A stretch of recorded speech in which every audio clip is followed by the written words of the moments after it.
Всем привет! Добро пожаловать на канал Готовим по старинному рецепту. И с вами его ведущая я, Люлёка. Сегодня буду готовить котлеты куриные рубленые. Готовить я их буду по ГОСТу на основании книги. Это технологические карты блюд и кулинарных изделий для предприятий общественного питания. Год издания книги 1984. Технологическая карта имеет номер 732. По этой карте можно готовить не только куриные котлеты, а котлеты из птицы, дичи и даже кролика. Кого интересует именно приготовление любой птицы, дичи и кроликов, то данную именно карту я отсканирую и прикреплю в конце видео для вашего ознакомления.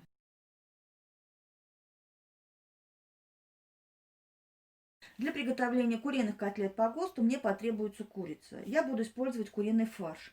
Если вы будете использовать целую курицу, обычную курицу, вам необходимо будет взять любую часть от курицы, будь то бедрышки, ножки или грудка. Желательно, конечно, брать смесь и белое, и темное мясо. Но обязательно в курице должен быть жир. Не удаляйте весь жир, иначе котлеты будут сухими. По ГОСТу идет, что должно быть жира где-то 4-5% от веса курицы. Именно уже очищенной курицы, именно куриного мяса, который вы будете прокручивать. И вам необходимо будет, когда вы очистите курицу, подготовите ее, прокрутить первый раз через мясорубку. Эту процедуру я провела просто заранее. Так как я люблю укроп и петрушку, то когда я прокрутила только первый раз курицу, я добавила петрушку и укроп. По ГОСТу петрушки и укропа в данной рецептуре нет. Но я добавляю, мне просто так нравится. Дальше нам потребуется хлеб белый, именно мякиш от хлеба. И ее нужно будет 25% от веса фарша, от веса курицы вместе с жиром. Молоко. Молока надо в 1,5 раза больше, чем у вас получается хлеба. Дальше нужна будет панировка. Это сушеный белый хлеб, провернутый через мясорубку. Дальше нам потребуется соль и острый перец. Если вы любите точно так же, как и я, петрушку и укроп, то можете положить петрушку и укроп. Первым делом необходимо подготовить фарш. Для приготовления фарша необходимо взять курицу, очистить ее от кожи, костей и сухожилий и провернуть через мясорубку. У белого хлеба удаляем корки. Для данного рецепта нужно брать не свежий хлеб, а как мы называем его, вчерашний. Можете взять и позавчерашний. Мякиши для данного рецепта готовы, а корки мы не выкидываем, мы их высушиваем и прокручиваем через мясорубку. И получаем панировочные сухари. Теперь взвешиваем хлеб. Хлеба должно быть не более чем 25% от веса мяса. По технологии приготовления данных котлет хлеба может быть меньше, но не больше. Не более 25% от веса мяса. Кусочки хлеба я руками прямо вот так вот рву, укладываю и заливаю их молоком. Хлеб немножко пожмыхаем для того, чтобы он пропитался молоком. Теперь необходимо хлеб с молоком отставить и дать возможность хлебу немножко набухнуть. Хватает буквально там до 10 минут. Хлеб набух, и его будем соединять вместе с фаршем. Долго сейчас смесь из мяса и хлеба не надо вымешивать, просто соедините. Добавляем соль, перец. Соль и перец добавляйте по вкусу. Самое главное, не пересолить. Подготовленную котлетную смесь еще раз необходимо провернуть через мясорубку. Если у вас мясорубки нету, или вы не хотите ей пользоваться, можете перебить это все блендером. Но желательно это провернуть через мясорубку именно. Фарш готов, но если из него сразу лепить котлеты, то в процессе приготовления котлет они будут у вас разваливаться. Фарш необходимо выбить. Если у вас много фарша, его необходимо делить на порции. Если мало, можно выбивать прям сразу одним куском. Я буду делить фарш на порции. Для этого буду вот так брать прям вот фарш. И вот так вот выбиваем прям фарш руками. Выбивать можно, вот как я, вот в миске, а можно прям на столе.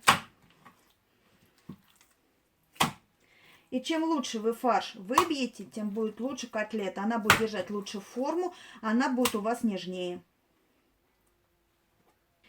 Теперь будем формировать котлеты. Руки у меня немножко влажные, я их присыпаю сухарями и выкладываю столовую ложку фарша прямо на руку.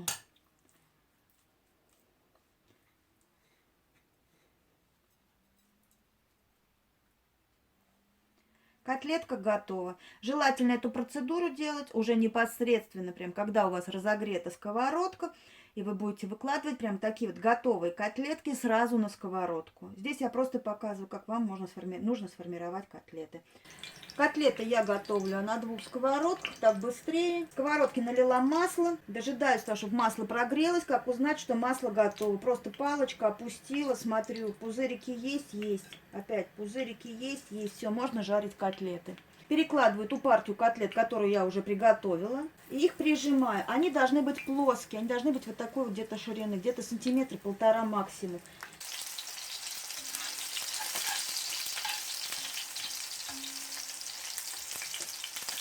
И пока одни котлеты жарятся, я формирую другие.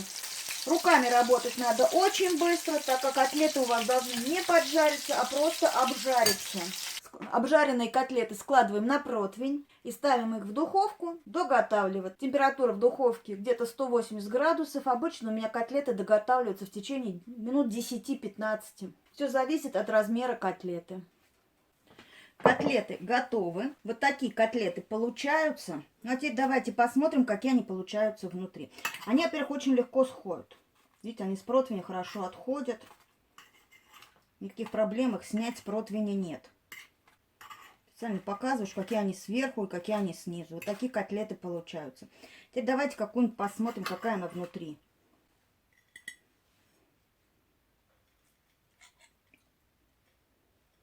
Видите, насколько она сочная котлетка. Очень сочная, мягкая, нежная. И в ней нету яиц. Но при этом они хорошо держат форму. А яиц в ней вообще нету. Ну а теперь давайте я попробую эту котлету и скажу, стоит, не стоит такое готовить. Потому что я честно скажу, я первый раз готовила котлеты без яиц. Всегда кладу яйца. Всегда. Потому что я всегда думала, что если не класть яйца, котлета развалится. Не, она прекрасно, видите, держит форму, вообще не разваливается. Тут самое главное хорошо отбить сам фарш. Пахнет именно курицей. И на вкус именно курица. Хлеба вообще не чувствуется.